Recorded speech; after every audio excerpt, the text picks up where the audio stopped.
Let's take a look at the 53-man roster, just how it lays out. And you look at it, and when you count up the additions, you got Elijah Moore, Marquise Goodwin.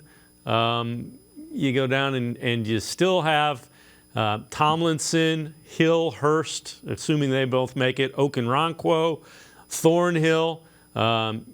You also have Adams and Ford, kind of the special teams guys.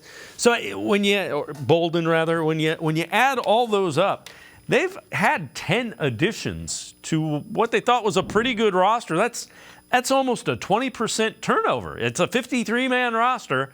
If you got 10 new bodies, and you had Garrett and Chubb and Ward. The problem was the guys you were counting on to be consistent, average, if you will, NFL players didn't get that done last year. The connective tissue, right? I'm bringing back a 2021 term. The connective tissue wasn't there for the team, right? You had the big stars, but you just didn't have the stuff in between to make sure that your big stars could be big stars every day. So now you're hoping that the change that coach helps, right? Now you're hoping that the different leadership helps with the culture in the locker room.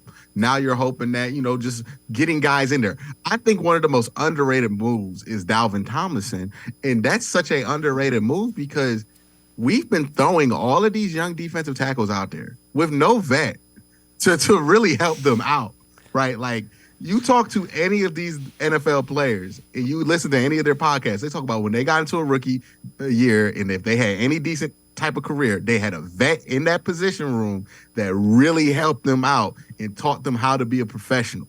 Who was that dude for the Cleveland Browns since Sheldon Richardson had left this team? I don't know who it was. Like, was it Malik McDowell? Like, really? Like, it was, we just didn't have that. So, of course, these dudes weren't developing. Who are they listening to, right? And I know you can say coaches are supposed to do that, but anybody who's been on a team knows, like, and you don't even got to be on an NFL team, any type of team. What you get from, like, management and what you hear from your direct teammates or coworkers, that matters so much more what you hear from your peers.